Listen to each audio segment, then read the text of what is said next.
أي وقت يا ابني، البيت بيتك. الله يخليك يا حاج.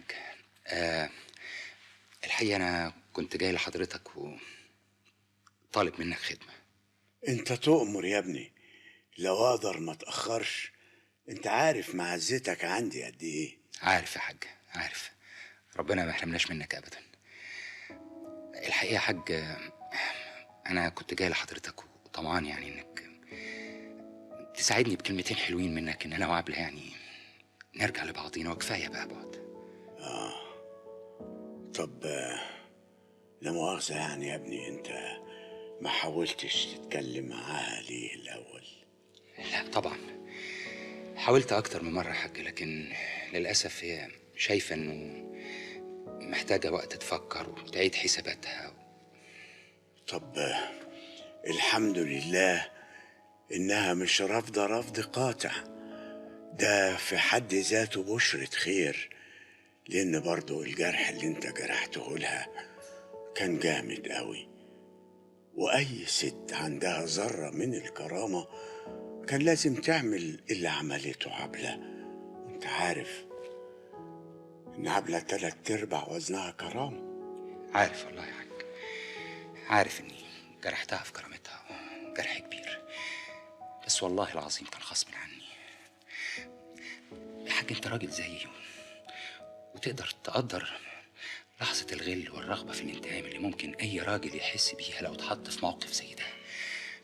أنا لما حطيت الطلاق في كفة وإنها تبلغ البوليس في الكفة التانية، ما كانش قصدي أبدا المعنى الحرفي للطلاق. أنا كل اللي قصدته في اللحظة دي إني أكسب وقت، يمكن ألاقي العيال دول وأفش غلي وكل اللي جوايا فيهم. لكن للأسف عبلة أصرت تبلغ البوليس تاني يوم الحادثة. فجأة لقيت نفسي مش عارف أتصرف إزاي. كراجل ما عرفتش أتراجع في كلامي اللي قلته، لكن بعد يومين 3 ولما هديت حسيت قد إيه أنا كنت غلطان. والدليل إني حاولت معاها أكتر من مرة، والدليل الأكبر إني جاي لحضرتك دلوقتي علشان تقف جنبي. قلت إيه يا حاج؟ قلت لا إله إلا الله سيدنا محمد رسول الله. أنا كنت ناوي أفتحها في الموضوع ده من غير أنت ما تطلبه مني، بس كنت مستني اللحظة المناسبة. وما دام أنت يا ابني بتطلب الخير، يبقى إن شاء الله هتلاقي الخير.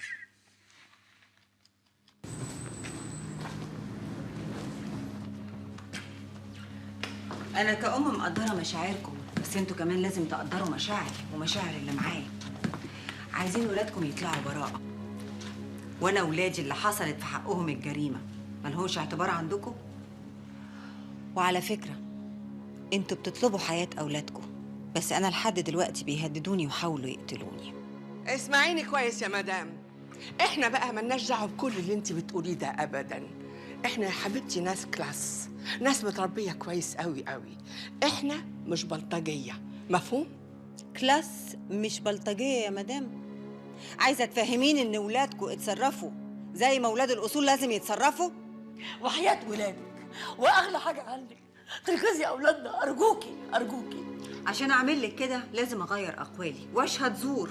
الست اللي ماتت دي ملهاش اي اعتبار عندكم. المحامي بتاعنا دكتور مرسي بلغ حضرتك ان احنا مستعدين ندفع اي تعويضات ماديه انتوا تطلبوها، بس المهم الاولاد يطلعوا براءه.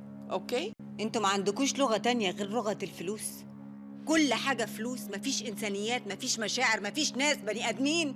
ابوس ايدك، ابوس رجليكي، قومي ابوس رجليكي تنقذي ابني، ابوس رجليكي تنقذي ابني ارجوكي. قومي.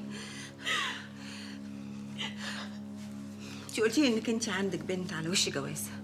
ايوه، بس للاسف المصيبه دي هتوقف الموضوع كله. طب ممكن اسالك سؤال؟ اتفضلي.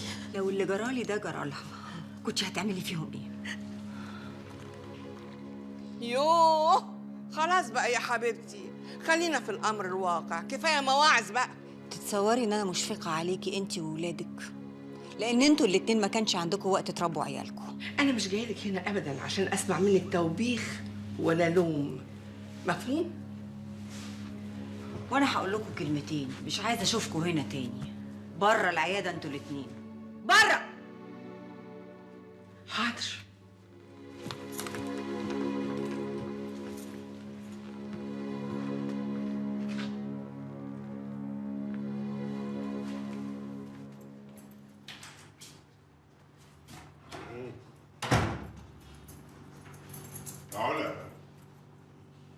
يا علا، ومفيش حد هنا ولا ايه؟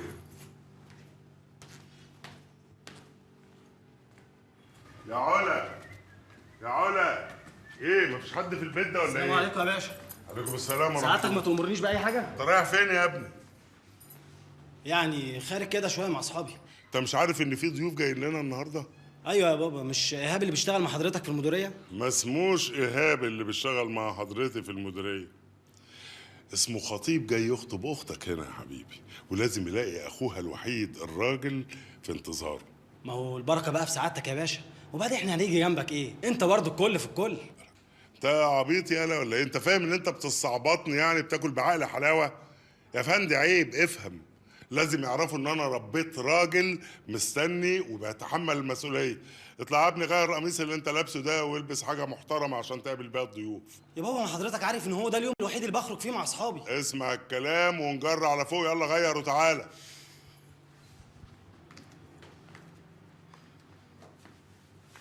ايه يا محمود؟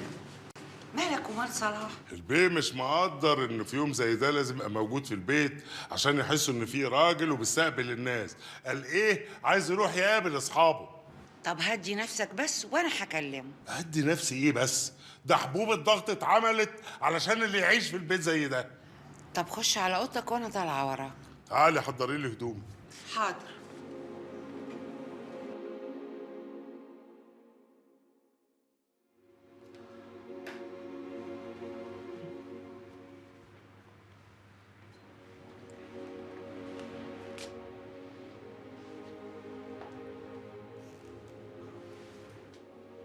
ألفت، مالك زي ما بيقولوا شايلها على راسك وزعقة؟ كان عندي أمل تغيرها أولها وتنقذ حياة ومستقبل هشام وحياتنا ومستقبلنا احنا كمان.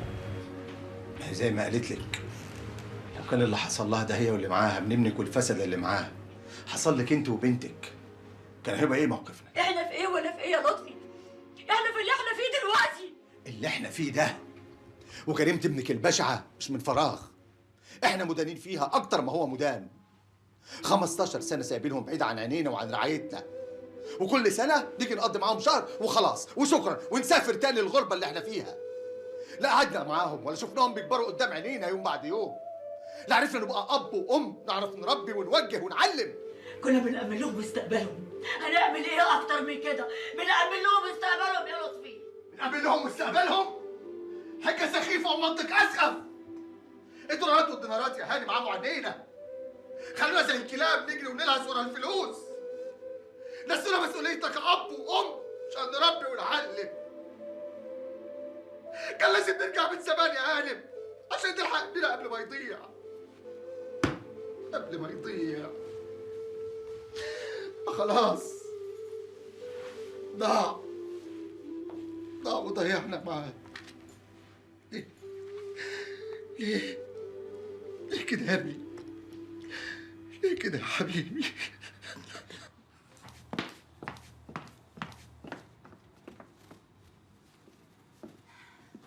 ايه ده؟